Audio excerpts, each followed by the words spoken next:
दिल्ली में 10 नवंबर की दोपहर हमेशा की तरह ही फैली हुई थी। शोर, ट्रैफिक और तेजी से भागती जिंदगी। लाल किले के सामने रोज की तरह आज भी सैकड़ों लोग थे। टूरिस्ट, दुकानदार, स्कूल के बच्चे और उन सब के बीच अपनी अपनी जिंदगी में उलझे साधारण लोग। किसी को नहीं पता था कि कुछ ही मिनटों में इस भीड़ भरे चौराहे पर ऐसी खामोशी छाने वाली है जिसे सुनकर आसमान तक सिहर उठेगा। उस दिन हवा थोड़ी ठंडी थी। नवंबर की हल्की धूप किले की लाल दीवारों पर गिरकर चमक रही थी। सड़क के किनारे पुलिस बैरिकेड्स थे क्योंकि त्योहारों का सीजन था और सुरक्षा हमेशा की तरह हाई अलर्ट पर रहती थी। ढेर सारे लोग फोटो खींच रहे थे, कुछ गोलगप्पे खा रहे थे तो कुछ जल्दी जल्दी मेट्रो पकड़ने जा रहे थे। भीड़ में सबके पास अपनी कहानी थी, लेकिन किसे अंदाजा था कि इन कहानियों में एक दर्दनाक मोड़ आने वाला है। भीड़ के बीच एक कार धीरे धीरे सिग्नल के पास आई। कार साधारण थी, वही दिल्ली की सड़कों पर रोज दिख जाने वाली। ड्राइवर का चेहरा भीड़ के बीच साफ पहचान में नहीं आ रहा था। वो चुपचाप कार को साइड लेन में स्लो करके खड़ा करता है। उसकी आंखें चारों तरफ घूमती हैं। सड़क, भीड़, ट्रैफिक, पुलिस पोस्ट। लोगों की नजर उस पर नहीं पड़ी क्योंकि कोई वजह ही नहीं थी। वो एक आम कार थी, एक आम दिन की तरह। उधर से एक छोटा बच्चा अपनी मां का हाथ खींचते हुए चिल्लाया, मम्मी आइसक्रीम लेनी है ना?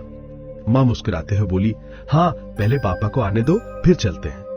पिता सड़क पार करके आ रहे थे। उनके हाथ में 2 पानी की बोतलें थीं।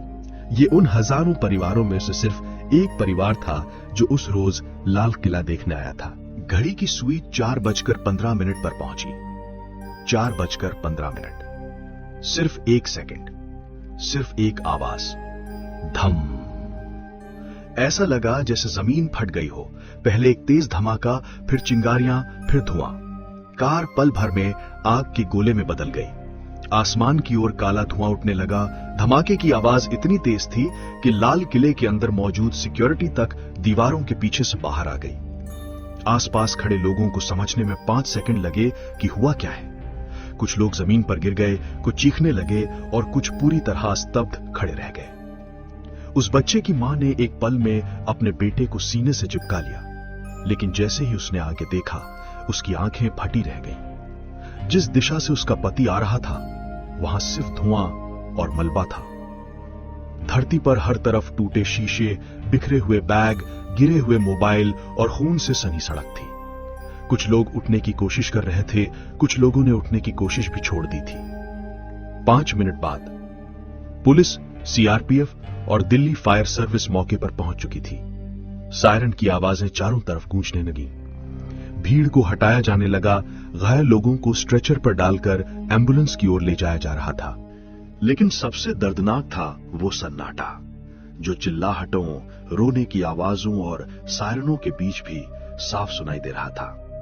एक बूढ़ा आदमी अपने बेटे को आवाज दे रहा था, अरे उठो बेटा, घर चलना है, सुन रहे हो? पर जवाब कोई नहीं था। एक लड़की जो कॉलेज की यूनिफॉर्म में थी, अपने फोन को बार बार डायल कर रही थी, मां मैं ठीक हूं, मां। लेकिन उसकी आवाज कांप रही थी। उधर पुलिस मौके की छानबीन में लगी थी। संदिग्ध कार की जांच, सीसीटीवी, आसपास के फुटेज सब तुरंत सील कर दिए गए। धमाका आतंकी था या एक्सीडेंट, ये सवाल हवा में तैर रहा था। लेकिन मौके की हालत देखकर हर किसी के दिल ने एक ही जवाब दिया, ये हादसा नहीं है।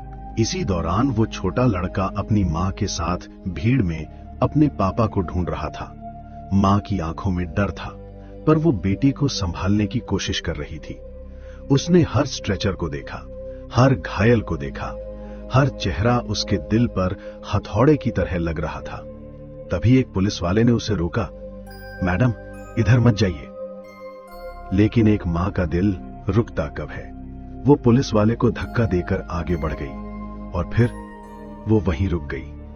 उसके कदम जम गए, उसकी सांसें भारी हो गई। सामने एक स्ट्रेचर पर वही शर्ट, वही कलाई की घड़ी, उसका पति खामोश पड़ा था। वो चीखी, पर उसकी आवाज भीड़ के शोर में खो गई। बच्चा कुछ समझ नहीं पाया। मम्मी, पापा सो क्यों रहे हैं? मां की आंखों से सिर्फ आंसू बहते रहे, पर उसके पास जवाब नहीं था। उस शाम दिल्ली के आसमान में सिर्फ धुआं नहीं था, उसमें दर्द था, आंसू थे और खोई हुई जिंदगियों की कहानी थी। वो सड़क जो रोज हंसी, चहल पहल और आवाजों से भरी रहती थी, आज सिर्फ एक ही चीज से भरी थी, खामोशी। भारी, दर्दनाक, काट देने वाली खामोशी। लेकिन इस खामोशी के बीच एक सवाल हवा में बह रहा था, क्यों? आखिर क्यों? किसी को जवाब नहीं मिला। पर यह तो सिर्फ शुरुआत थी।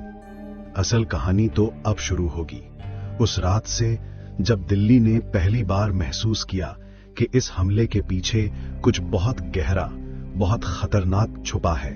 दिल्ली की शाम धीरे धीरे रात में बदल रही थी, लेकिन उस रात में अंधेरा सिर्फ आसमान में नहीं था, वो लोगों के दिलों में उतर चुका था। लाल किले के बाहर अभी भी धुआं फैला हुआ था। फायर ब्रिगेड आग बुझा चुके थे, लेकिन सड़कों पर बिखरी चीजें, कटी हुई बैरिकेड्स, टूटी गाड़ियां और जमीन पर पड़े जले हुए निशान याद दिला रहे थे कि कुछ घंटे पहले यहां कैसी तबाही हुई थी। मगर रात जैसे जैसे गहराती गई, वैसे वैसे इस हमले का असली सच भी बाहर आने लगा। शाम 7 बजे दिल्ली पुलिस मुख्यालय में एक इमरजेंसी मीटिंग बुलाई गई। सभी अफसरों के चेहरों पर तनाव था। कमरे में सिर्फ एक ही बात गूंज रही थी, यह ब्लास्ट एक्सीडेंटल नहीं है, यह प्लान्ड अटैक है। सबूत भी यही कह रहे थे, कार में हाई ग्रेड एक्सप्लोजिव का इस्तेमाल, कार को भीड़ के बीच खड़ा करना, ब्लास्ट टाइमिंग ठीक पीक आवर में, सीसीटीवी में संदिग्ध मूवमेंट्स। एनआईए को रात 7:45 पर मौके की कमाल सौंप दी गई। इधर शहर के अस्पतालों में एक अलग ही सन्नाटा था। रोने की आवाजें, बेचैन लोग, डॉक्टरों की भागदौड़, सब कुछ मिला जुला था। वही बच्चा जिसके पिता ब्लास्ट में खो गए थे अभी भी अपनी मां से पूछ रहा था कि मम्मी पापा घर कब चलेंगे। पर मां का दिल अंदर ही अंदर टूट चुका था। वो अपने बेटे को कसकर पकड़ती गई, लेकिन सच बताने की हिम्मत उसमें नहीं थी। उधर आईसीयू में कई घायलों की स्थिति गंभीर थी। कुछ की आंखें खुल रही थीं, पर उनमें डर था, जैसे धमाका अभी भी उनके कानों में गूंज रहा हो। दिल्ली पुलिस ने उस पूरे इलाके को सील कर दिया। मेट्रो स्टेशन, लाल किला और चांदनी चौक बंद कर दिए गए। सभी सड़कें खाली हो चुकी थीं। दिल्ली जैसा शोर वाला शहर आज लगभग खामोश लग रहा था। लोग अपने घरों में टीवी पर न्यूज देख रहे थे, सोशल मीडिया पर हादसे की तस्वीरें फैल रही थीं और हर कोई सिर्फ एक ही बात कह रहा था कि ये किसने किया। पर जवाब अभी भी धुंध की तरह फैला हुआ था। रात करीब 10 बजे प्रधानमंत्री का बयान आया, गंभीर, धीमी लेकिन दृढ़ आवाज में। यह सिर्फ दिल्ली पर नहीं, ये भारत पर हमला है, दोषियों को छोड़ा नहीं जाएगा। पूरा देश टीवी पर यह स्पीच देख रहा था। कई लोगों की आंखों में आंसू थे, कई के दिल में गुस्सा और कई के मन में डर। एनआईए की टीम ब्लास्ट साइट से 1 किलोमीटर दूर पुरानी दिल्ली के गली में लगे सीसीटीवी फुटेज देख रही थी। 12:15 PM थे। टीम एक वीडियो पर रुकी। उसमें ब्लास्ट वाली कार को 2 लोग धकेलते हुए लाते दिख रहे थे। चेहरे ढके हुए थे। कार को सिग्नल के पास छोड़कर दोनों तेजी से भागते नजर आए। ये फुटेज पूरी जांच की दिशा बदलने वाला था। रात 12 बज चुके थे, लेकिन दिल्ली नहीं सोई थी। न्यूज चैनल्स पर रेड टिकट चल रहा था। Red fort blast is a terror attack, high alert in north India, investigation points towards planned conspiracy. लोग अपने परिवार को मैसेज कर रहे थे।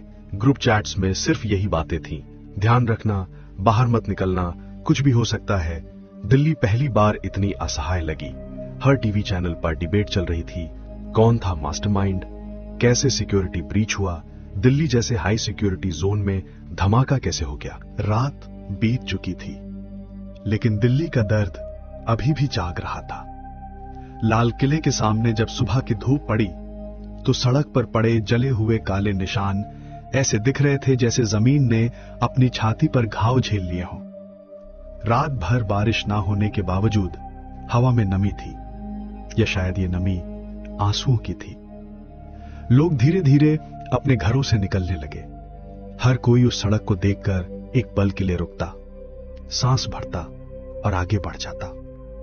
कुछ के चेहरे पर डर था, कुछ पर गुस्सा और कुछ के चेहरे पर सवाल, ऐसे सवाल जिनके जवाब अभी किसी के पास नहीं थे।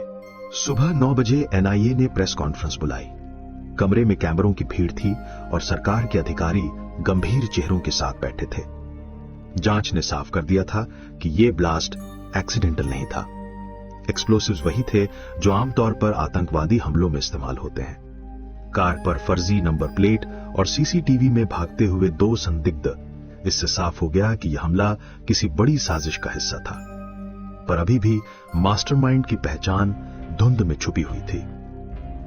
दिल्ली वासी डर के आगे टूटे नहीं। जहां ब्लास्ट हुआ था वहां दोपहर होते होते लोग मोमबत्तियां लेकर आने लगे। कुछ लोगों ने चुपचाप फूल रखे, कुछ ने हाथ जोड़कर प्रार्थना की और कुछ की आंखें अभी भी नम थीं। वही छोटा लड़का जिसने कल अपने पिता को खो दिया था, अपनी मां का हाथ पकड़े खड़ा था। उसकी मासूम आंखें समझ नहीं पा रही थीं कि वही जगह जहां कल वो आइसक्रीम मांग रहा था, आज इतनी खामोश क्यों है। मां उसके कंधे पर हाथ रखकर बोली, तुम्हारे पापा बहादुर थे, किसी और की गलती ने उन्हें छीना है, पर उनका प्यार अभी भी हमारे साथ है।